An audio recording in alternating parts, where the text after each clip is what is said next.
Hi everyone. Today in this video let us discuss about the interaction between methenamine and sulfamethoxazole.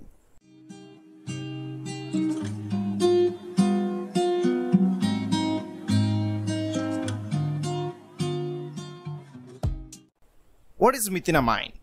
Methenamine is well known as urotropin, and this drug is particularly used to treat the urinary tract infections. This drug is having a structure like this, and here you can observe it's having the adamantine-like ring system. So this is 1, 2, 3, 4. On the four corners, 4 nitrogens are present, so it is called as tetraamine. And these nitrogens are going to be connected with a methylene bridge. So here totally 6 methylene bridges are there. 1, 2, 3, 4, 5 and 6.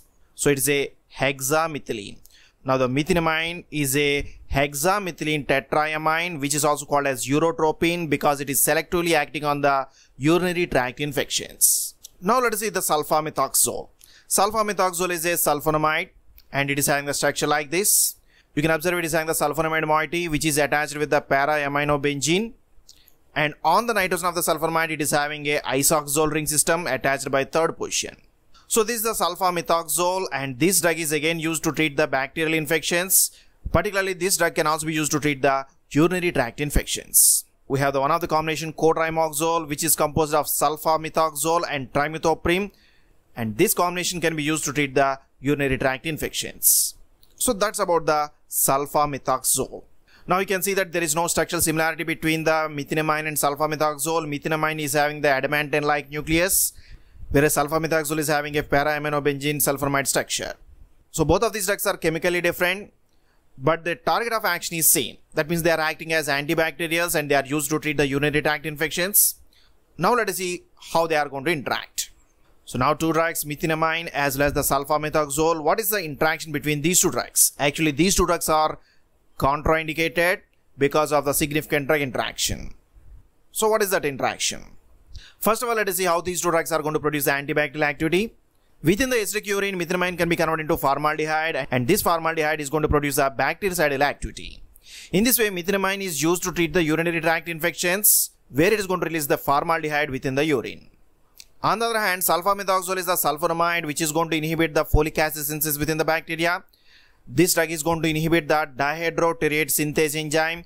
This enzyme is present only in the bacteria, which is going to convert the PABA, para-aminobenzoic acid, into the folic acid. In this way, the folic acid synthesis within the bacteria is going to be inhibited by sulfamethoxazole. And again, you can see that even both of these drugs are used for the urinary tract infections. Their mechanism of action is different. Methenamine releases the formaldehyde, which produces a bactericidal activity, whereas sulfamethoxazole is going to inhibit the folic acid synthesis within the bacteria. And that's why sulfamethoxazole is a bacteriostatic. It is going to inhibit the growth of the bacteria. Then how these two drugs are going to interact? Here one of the interesting point is that the methenamine can show its activity only in the acidic urine. So here the pH of the urine is going to influence the mechanism of methenamine. But normally the pH of the urine is slightly acidic. At that pH, methenamine cannot show the significant bactericidal activity. Then how we can achieve the bactericidal activity of the methenamine? So this is the structure of the methenamine. So already we have seen it is a hexamethylene tetraamine. Within the acidic urine, it can release the two important mediators. When this ring is going to be cleaved, the methylene group is going to be converted into formaldehyde. Since the methenamine is having the 6 methylene groups, now this is going to release the 6 molecules of the formaldehyde. And nitrogens are converted as ammonia. So 4 molecules of ammonia is going to be released. So in this way, methenamine is undergoing the fragmentation to produce the formaldehyde and ammonia, but which is going to produce the bactericidal activity. Even ammonia can also inhibit some of the bacterial growth, but here formaldehyde is more important. This formaldehyde can produce a bactericidal activity, thereby it can inhibit the bacterial infections within the urinary tract. But here, what is the pH of the urine?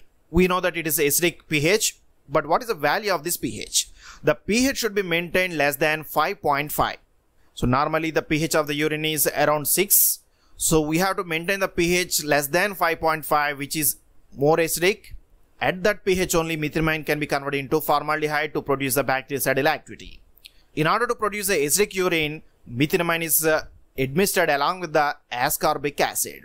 This ascorbic acid can acidify the urine such that pH is less than 5.5, where methenamine is going to be converted into formaldehyde.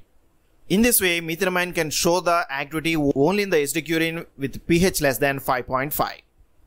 At this point, sulfamethoxazole can show some interaction. Sulfonamides are weakly acidic drugs, and sulfamethoxazole is also weakly acidic.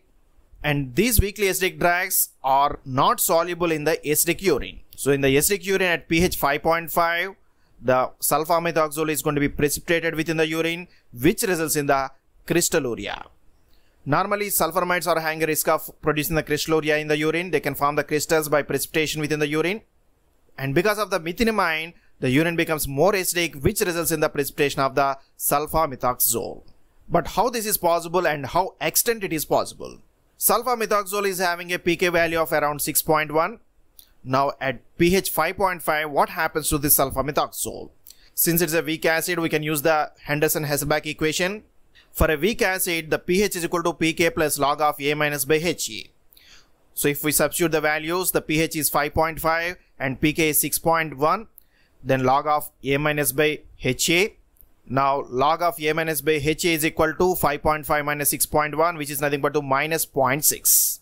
And if you take the anti-logarithms, ratio of A minus by HA is equal to 0.25. Otherwise, A minus is equal to 0.25 into HA. You can see that the concentration of the salt is 0.25 times of the concentration of the acid. It is almost 1/4 of the concentration of the acid. That means only 1/4 of the concentration of the sulfamethoxazole exists as a salt, and 3/4 exists as the acidic form, that is unionized form, which results in the precipitation of the sulfamethoxazole. And as the sulfamethoxazole is going to be precipitated, it can form the crystals in the urine, which we call the crystalluria. So methenamine can increase the risk of the crystalluria formed by sulfamethoxazole. That's why methenamine is strictly contraindicated with the sulfamethoxazole. And this drug interaction is not only observed with the sulfamethoxazole, but it is observed with all of the sulfonamides, because most of the sulfonamides are having the risk of formation of crystalluria. So if the pH of the urine is going to be reduced to acidic side, then it results in the increased risk of the crystalluria, which may produce the renal tubular damage. So that's about the interaction between the methenamine and sulfamethoxazole, otherwise methenamine and all other sulfonamides.